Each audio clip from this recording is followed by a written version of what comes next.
Gathering at the Abrahamic Foundation. Something new for us, but we're always looking to learn and facilitate for our communities. And to be honest, I'll tell you why we came across this idea that we should be doing a celebration of Rabiul Awwal. Some people may call it a Milad Sharif, some people may call it Mawlid, whatever you want to call it, these are all names. But what sort of rang to my mind that it was important to do it was the fact that our organizations are representative of the communities they serve. Our organizations, our mosques, our schools, our hospitals, and even our prisons where I serve as an imam in one of them, just sessional. And in all these organizations, in particular the professional ones, so if I was to say hospitals and schools and prisons where Muslim leaders and imams work, we're taught this again and again, that sir or chaplain or doctor or whoever you may be, you're not here to represent yourself. It's not about you. It's about the people you serve. Many of us come from professional backgrounds, and we're told that again, it's not about just you. It's about your patients, it's about your students, it's about the prisoners you have in front of you, and how you have to sometimes swallow what may be your preference, what may be your choice, what may be your opinion for the greater cause of serving the people in front of you.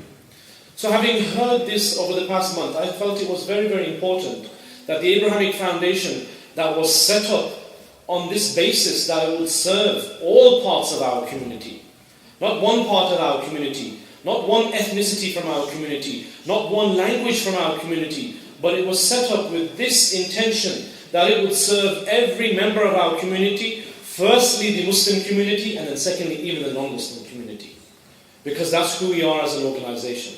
So alhamdulillah, on the back of that, with some conversations with our members and volunteers, we, alhamdulillah, everybody agreed and we said we should have a celebration of the month of Rabiul Awwal, the month in which the Prophet sallallahu alaihi wasallam, peace and blessings be upon him, was born.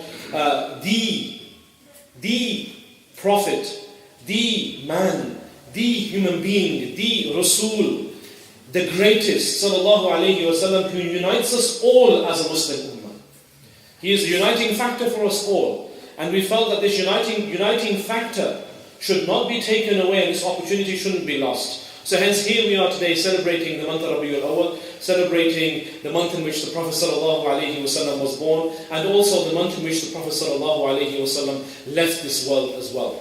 And it's been a massive honor to be able to contact many of the local masjids and imams from different centers, and all of them receiving us very warmly and very happily wishing to come. We've got apologies from some organizations, and it's not their fault. It was a very short notice, just 1.5 weeks notice we gave to a lot of the imams, but alhamdulillah, all of them accepted, and today we'll be hearing from them as well.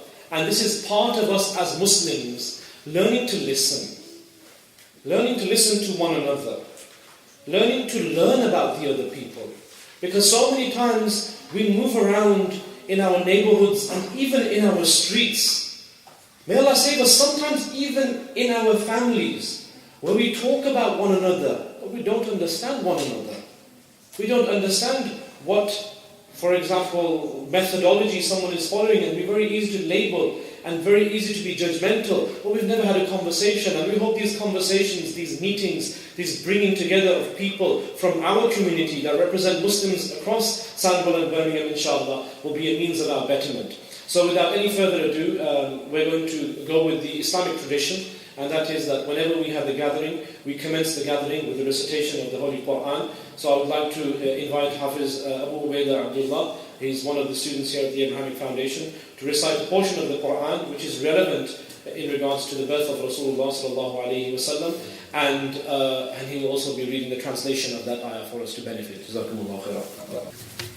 أعوذ بالله من الشيطان الرجيم بسم الله الرحمن الرحيم ما كان على النبي من حرج فيما فرض الله له سنة الله في الذين خلوا من قبل وكان أمر الله قدرا مقدورا الذين يبلغون رسالات الله ويخشونه ولا يخشون أحدا إلا الله وكفى بالله حسيبا ما كان محمد أبا أحد من رجالكم ولكن رسول الله وخاتم النبيين وكان الله بكل شيء عليما يا أيها الذين آمنوا اذكروا الله ذكرا كثيرا وسبحوه بكرة وأصيلا هو الذي يصلي عليكم وملائكته ليخرجكم من الظلمات إلى النور وكان بالمؤمنين رحيما تحيتهم يوم يلقونه سلام وأعد لهم أجرا كريما يا أيها النبي إنا أرسلناك شاهدا ومبشرا ونذيرا وداعيا إلى الله بإذنه وسراجا منيرا وبشر المؤمنين بأن لهم من الله فضلا كبيرا ولا تطع الكافرين والمنافقين ودع عذاهم وتوكل على الله وكفى بالله وكيلا صدق الله العظيم. There is not to be upon the Prophet any discomfort concerning that which Allah has imposed upon him. This is the established way of Allah with those prophets who have passed on before, and ever is the command of Allah, a destiny decreed. Allah praises those who convey the messages of Allah and fear Him and do not fear anyone but Allah, and sufficient is Allah as accountant. Muhammad is not the father of any one of your men, but he is the messenger of Allah and last of the prophets, and ever is Allah of all things knowing. O you who have believed, remember Allah with much remembrance and exalt Him morning and afternoon. It is He who confers blessings upon you, and His angels ask Him to do so, that He may bring you out from the darkness into the light, and ever is He to the believers merciful. Their greeting that the day they meet Him will be peace, and He is prepared for them a noble reward.